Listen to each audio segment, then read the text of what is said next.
بسم اللہ الرحمن الرحیم والصلاة والسلام علی رسولہ الکریم، اما بعد۔ رمضان کا 26واں روزہ ہے اور آج کی رات ہی 27ویں کی رات ہے، اور ہمارے بر صغیر کے اندر 27ویں کی رات شب قدر کی رات سمجھی جاتی ہے۔ حالانکہ 21ویں کی بھی ہو سکتی ہے، حدیث پاک میں آتا ہے 21ویں کی بھی ہو سکتی ہے، 23ویں کی بھی ہو سکتی ہے، 25ویں کی بھی ہو سکتی ہے، 27ویں کی بھی ہو سکتی ہے، 29ویں کی بھی ہو سکتی ہے۔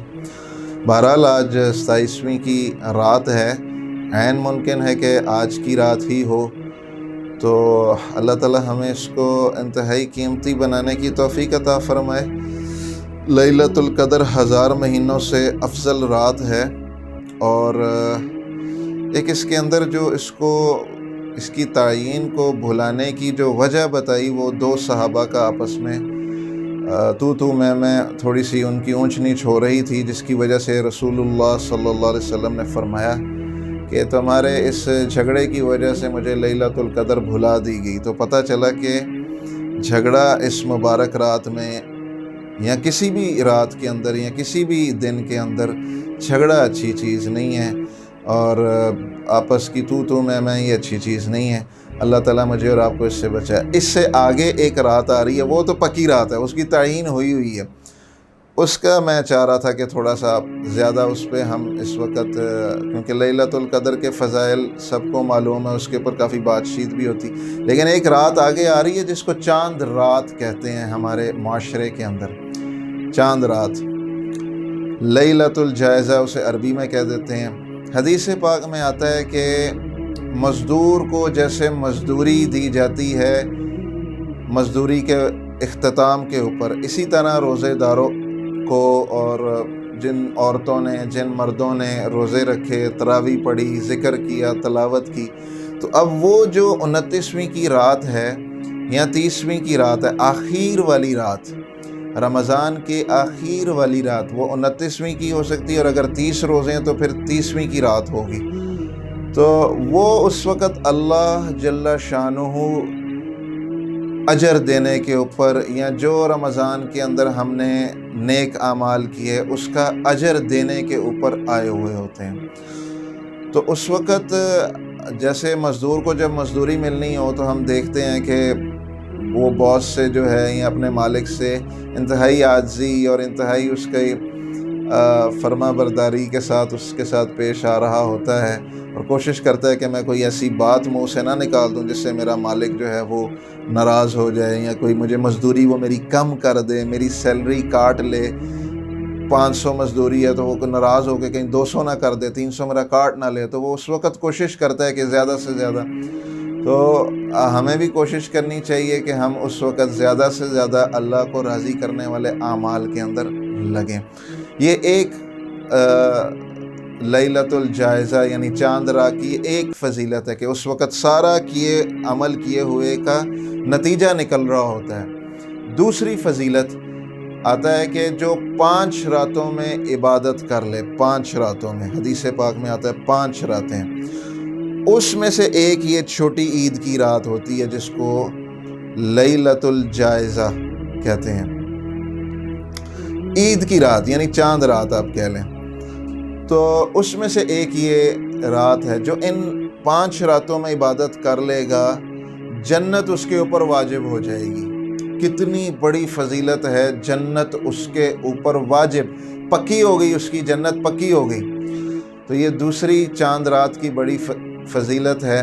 تو اب ہو کیا رہا ہوتا ہے اس وقت ہم دیکھتے ہیں، ابھی تو خیر لاک ڈاؤن ہے، امید ہے کہ ذرا وہ خرافات کم ہوں گی، بازار آباد، وہ تو ویسے ہی کورونا کی وجہ سے، لیکن عام طور پہ ہم دیکھتے ہیں کہ وہ واضح پتہ لگتا ہے کہ شیطان چھوٹ کے آ گیا ہے، گناہوں کا ماحول ہوتا ہے، نوجوان جو ہے وہ سلنسر نکال کر موٹر سائیکل پہ آوارہ پھر رہے ہوتے ہیں، بے پردگی، اور ایک وہ میں خوشی منانے سے خوشی منائیں، ملیں بھی، لیکن اس وقت گانے عام ہو رہے ہوتے ہیں، ہر گھر سے گانے کی آواز آ رہی ہوتی ہے۔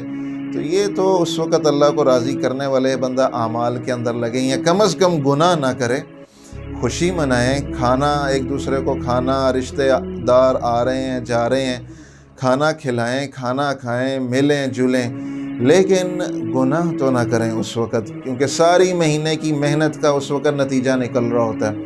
ایک میں قرآن کا ایک آپ کو بتانا چاہتا ہوں کہ اس کے اندر ایک قرآن پاک کے اندر آتا ہے وَلْيَتَلَطَّفْ، کہ یہ قرآن پاک کے عین درمیان کے اندر ہے، عین درمیان میں اللہ تعالیٰ اپنے کلام کے اندر اس کو لے کر آئے ہیں۔ وَلْيَتَلَطَّفْ کیا مطلب ہے؟ نرمی کرو لوگوں کے ساتھ۔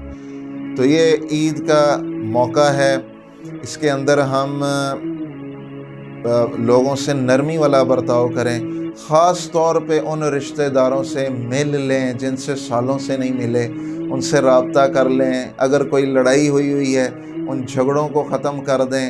میں نے شروع میں بتایا لیلۃ القدر جھگڑے کی سبب اس کا یہی بنا، اصل میں اللہ کی منشا، لیکن اللہ نے سبب یہ بتایا کہ اس وجہ سے تو کوئی جھگڑے ہوئے ہیں اس کو ختم کر دیں، صلہ رحمی کے اوپر آئیں۔ عید کا مطلب ہے خوشی، لوٹ کے آنا، تو اپنے رشتہ داروں کی طرف ہم لوٹ کے آئیں، ملیں جلیں، کوئی ناچاکیاں ہوئی ہیں اس کو صلح میں تبدیل کر لیں، معافی مانگ لیں، صلح میں تبدیل کر لیں، نرمی کا برتاؤ کریں۔ یہ قرآن کا مہینہ بھی ہے، قرآن کا درمیانی لفظ ہے کہ ہر کسی چھوٹے بڑوں کے ساتھ شفقت والا، نرمی والا معاملہ کریں۔ امام زین العابدین رحمت اللہ علیہ کے ملازم سے کیا ہوا کہ وہ تندور تھا، ایک تندور کے اندر وہ ایک لوہے کی ایک سیخ ہوتی ہے جس کے اوپر وہ روٹی نکالی جاتی ہے، تو وہ گرم سیخ تھی۔ تو وہ ہوا کیا، امام زین العابدین کا ایک جو بچے ہیں وہ سامنے کھڑے ہوئے تھے، اور ملازم سے وہ گرم سیخ ہاتھ سے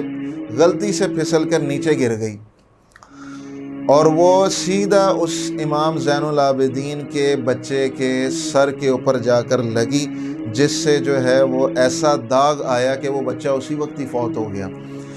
اب امام زین العابدین کے ملازم سے یہ غلطی ہوئی کہ بچہ ہی فوت ہو گیا ان کا۔ اب قربان جائیں ہم رسول اللہ صلی اللہ علیہ وسلم پر بھی اور اہل بیت پر بھی، ان کے آل پر بھی، کیا عظیم اخلاق ہیں۔ کیا فرماتے ہیں اپنے ملازم کو؟ ہمارے بچوں کو تو تھوڑا سا بھی کوئی ملازم کوئی کچھ کہہ دینا تو ہم اسے کتنے تھپڑ لگاتے ہیں، کتنی گالیاں دیتے ہیں، ماں بہن کی گالیاں۔ کیا فرما رہے اس موقع پر کہ تم سے تو غلطی سے ہوا ہے، تم نے جان پوچھ کر تو نہیں کیا، چلو میں اب اس کے بچے کا کفن دفن کا انتظام کرتا ہوں۔ بس اتنی سی بات فرمائی، اور اس غلام کو بعد میں آزاد بھی کر دیا۔ زیادتی تو ہوئی اس کو بعد میں زیادتی کو حسن سلوک سے جواب دیا۔ اللہ تعالیٰ مجھے اور آپ کو اس مبارک گھڑیوں میں بھی اور عید کے موقع پہ بھی ایسے اخلاق ہمیں نصیب فرمائے۔ السلام علیکم ورحمۃ اللہ۔